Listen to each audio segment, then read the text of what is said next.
L'Occident, en Afrique, une présence tenace? Bienvenue à tous sur Story. Aujourd'hui, on s'attaque à une question qui fâche, une question géopolitique brûlante, une question qui sent le sable chaud et les accords secrets. Pourquoi diable l'Occident est-il toujours en Afrique? Alors non, on ne va pas faire de la théorie du complot, on va rester factuel, avec des vrais morceaux d'analyse dedans. On va décortiquer ensemble les liens historiques, économiques et géostratégiques qui maintiennent cette relation complexe, parfois tumultueuse, entre l'Occident et le continent africain. Préparez-vous à une vidéo choc, pleine de révélations. Enfin, révélations. Disons qu'on va essayer de vous éclairer un peu sur ce sujet souvent abordé de manière simpliste et binaire. Accrochez-vous, ça va secouer. Le sous-sol africain, un trésor convoité. Depuis des siècles, les richesses naturelles de ce continent attirent les convoitises du monde entier. L'Afrique, c'est un peu le coffre-fort de la planète. Ces terres regorgent de ressources précieuses, souvent inaccessibles ailleurs. On y trouve de tout, du pétrole, du gaz, de l'or, des diamants, du coltan pour nos smartphones. Ces ressources sont essentielles pour le fonctionnement de notre société moderne. Bref, un véritable trésor géologique. Les géologues et les entreprises minières du monde entier scrutent chaque recoin du continent à la recherche de nouvelles découvertes. Et devinez qui s'intéresse de très près à ces richesses. Bingo, les pays occidentaux. Ils investissent massivement pour sécuriser leur approvisionnement en matières premières. Difficile de résister à l'appel de ressources aussi stratégiques. Les technologies modernes, de l'électronique aux énergies renouvelables, dépendent de ces matériaux. Prenons l'exemple du cobalt, essentiel pour les batteries de nos voitures électriques. Sans ce métal, la transition vers des énergies plus propres serait compromise. Le saviez-vous? Près de 70% du cobalt mondial provient de la République démocratique du Congo, un pays au cœur de cette ruée vers les ressources. Et ce n'est qu'un exemple parmi tant d'autres. L'Afrique est une véritable mine d'or pour les industries du monde entier. L'Afrique regorge de matières premières indispensables à l'industrie moderne. Du cuivre au lithium, chaque ressource a son importance stratégique. Alors évidemment, les entreprises occidentales sont nombreuses à s'installer sur le continent pour exploiter ces ressources. Elles y voient une opportunité unique de croissance. Mais attention, cette ruée vers l'or africain pose question. Les impacts environnementaux et sociaux de cette exploitation sont souvent désastreux. Les conditions d'exploitation sont-elles toujours éthiques? Les travailleurs sont souvent exposés à des conditions dangereuses et inhumaines. Les populations locales profitent-elles réellement de cette manne? Trop souvent, elles sont laissées pour compte, ne bénéficiant que très peu des richesses extraites de leurs terres. Pas toujours, loin de là. On y reviendra. Les défis sont nombreux et complexes, mais il est crucial de les aborder pour un avenir plus équitable. L'Afrique, pivot géopolitique. Ce vaste continent, riche en ressources naturelles et en diversité culturelle, est devenu un enjeu majeur sur la scène internationale. L'Afrique, c'est aussi un continent stratégique d'un point de vue géopolitique. Avec ses 54 pays, elle représente un marché immense et un potentiel de croissance économique sans précédent. Contrôler des zones d'influence en Afrique, c'est un peu comme jouer aux échecs sur l'échiquier mondial. Chaque mouvement est calculé, chaque alliance est stratégique. Et là encore, les puissances occidentales, mais aussi la Chine, se livrent une bataille sans merci pour asseoir leur domination. Les investissements massifs et les projets d'infrastructures sont devenus des outils de pouvoir. Bases militaires, accords commerciaux, aide au développement. Tous ces éléments sont utilisés pour influencer et contrôler les nations africaines. Tous les moyens sont bons pour gagner du terrain. Les réunions d'affaires, les opérations militaires, tout est mis en œuvre pour renforcer les positions. La France, par exemple, conserve une forte présence militaire dans le Sahel, officiellement pour lutter contre le terrorisme. Mais cette présence est aussi perçue comme une manière de maintenir son influence historique dans la région. Mais certains y voient surtout une manière de protéger ses intérêts économiques dans la région. Les ressources naturelles, comme le pétrole et les minerais, sont des enjeux cruciaux. Les États-Unis, de leur côté, misent sur la diplomatie et l'aide au développement pour renforcer leurs liens avec les pays africains. Ils cherchent à promouvoir la stabilité et la démocratie tout en sécurisant leurs propres intérêts. Quant à la Chine, elle investit massivement dans les infrastructures et le commerce, s'attirant les faveurs de nombreux dirigeants africains. Les routes, les ponts, les bâtiments, tout cela fait partie de sa stratégie pour gagner en influence. Bref, l'Afrique est devenue un terrain de jeu géopolitique où tous les coups sont permis. Les enjeux sont énormes, et chaque puissance mondiale cherche à tirer son épingle du jeu dans cette compétition acharnée. Difficile de comprendre la présence de l'Occident en Afrique sans parler de son passé colonial, car oui, les relations actuelles sont encore largement imprégnées de cet héritage. Prenons l'exemple de la France et de ses anciennes colonies d'Afrique de l'Ouest. La France-Afrique, ce système opaque de relations incestueuses entre Paris et certains dirigeants africains, continue de faire couler beaucoup d'encre. Accords secrets, financements occultes, soutien à des régimes autoritaires. Les casseroles sont nombreuses, et la France n'est pas la seule concernée.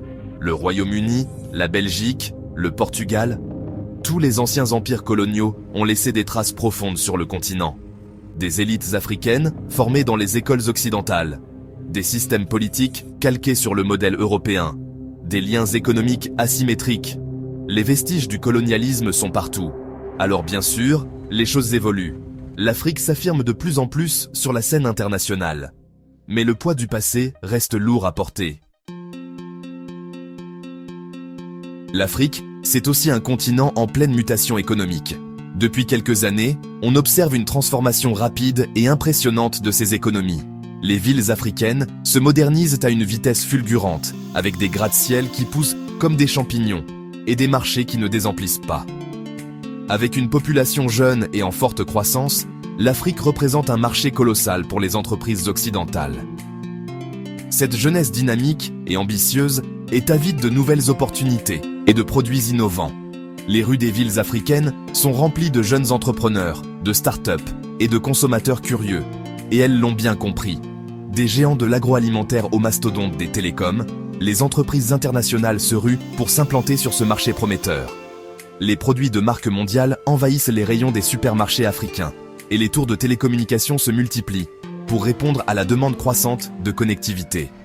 En passant par les banques et les groupes énergétiques, tous veulent une part du gâteau africain. Les banques ouvrent de nouvelles agences pour capter l'épargne des Africains, tandis que les entreprises énergétiques investissent massivement dans les infrastructures pour exploiter les ressources naturelles du continent. Tout le monde veut sa part du gâteau africain. Les hommes d'affaires occidentaux affluent dans les grandes villes africaines, signant des contrats et établissant des partenariats avec des entreprises locales. Les réunions d'affaires se multiplient et les accords commerciaux se concluent à un rythme effréné. On investit dans les infrastructures, construisant des routes, des ponts et des bâtiments modernes pour soutenir cette croissance rapide. Les projets d'infrastructures se multiplient, transformant le paysage urbain et rural du continent. On s'implante dans les grandes villes, créant de nouveaux quartiers d'affaires et des zones industrielles. Les skylines des grandes villes africaines changent, avec de nouveaux gratte-ciel et des centres commerciaux modernes. On adapte ces produits aux marchés locaux. Les entreprises occidentales modifient leurs offres pour répondre aux goûts et aux besoins des consommateurs africains, lançant des produits spécialement conçus pour ce marché unique. Tout est bon pour séduire le consommateur africain. Les campagnes publicitaires ciblent spécifiquement les familles africaines, mettant en avant des produits adaptés à leur mode de vie et à leurs préférences culturelles. Mais là encore, des dérives existent. Malgré les opportunités, il y a des critiques et des préoccupations croissantes concernant les pratiques des entreprises occidentales en Afrique. Des manifestations éclatent parfois contre les abus des multinationales. On accuse parfois les entreprises occidentales de pratiquer un capitalisme sauvage en Afrique, exploitant les ressources et les populations locales sans se soucier des conséquences à long terme. Les pratiques controversées de certaines entreprises suscitent l'indignation et la colère, en profitant de la faiblesse des réglementations et de la corruption pour maximiser leurs profits. Les failles dans les systèmes juridiques et la corruption généralisée permettent à certaines entreprises de contourner les règles et de s'enrichir aux dépens des populations locales. Et de la corruption pour maximiser leurs profits. Un exemple, le secteur de la pêche. Les entreprises profitent de la situation pour maximiser leurs profits, souvent au détriment des communautés locales. Le secteur de la pêche. Des flottes européennes pillent les côtes africaines, privant les populations locales d'une ressource essentielle à leur subsistance. Les pêcheurs locaux peinent à rivaliser avec les grandes flottes industrielles. Des flottes européennes pillant les côtes africaines, causant une surpêche qui menace les stocks de poissons et l'écosystème marin.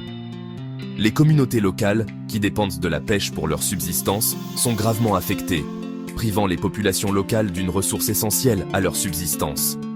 Les pêcheurs locaux voient leurs prises diminuer, et les communautés côtières souffrent de la perte de cette ressource vitale. Alors oui, l'Afrique a besoin d'investissements. Les capitaux étrangers sont essentiels pour le développement économique et la création d'emplois. Les projets financés par des investisseurs internationaux peuvent apporter des bénéfices significatifs, mais pas à n'importe quel prix. Il est crucial que ces investissements soient réalisés de manière éthique et durable, respectant les droits des populations locales et l'environnement. L'avenir de l'Afrique dépend de la manière dont ces investissements sont gérés et de leur impact à long terme. Dernier point, et non des moindres, la présence militaire occidentale en Afrique. Officiellement, il s'agit de lutter contre le terrorisme, de garantir la stabilité et de protéger les intérêts économiques. On envoie des soldats, on forme des armées locales, on livre des armes. La lutte contre le terrorisme est devenue un business juteux. Mais certains observateurs s'interrogent. Cette présence militaire ne sert-elle pas aussi à sécuriser l'accès aux ressources naturelles, à contrôler les routes maritimes stratégiques et à contrer l'influence grandissante de la Chine? Difficile de démêler le vrai du faux. Ce qui est sûr, c'est que la militarisation de l'Afrique est une réalité, et que cette militarisation soulève de nombreuses questions éthiques et politiques. A-t-on vraiment besoin de bases militaires étrangères sur le sol africain? Ne vaudrait-il pas mieux soutenir les initiatives locales de maintien de la paix? Le débat est ouvert. Voilà, c'est la fin de ce voyage au cœur des relations complexes entre l'Occident et l'Afrique. J'espère que cette vidéo vous aura permis d'y voir plus clair. Comme vous l'avez compris, la réalité est bien plus nuancée qu'on ne le pense souvent. Il n'y a pas d'un côté les gentils occidentaux et de l'autre les pauvres Africains. L'Afrique est un continent en pleine mutation qui s'affirme de plus en plus sur la scène internationale. Et c'est tant mieux pour tous.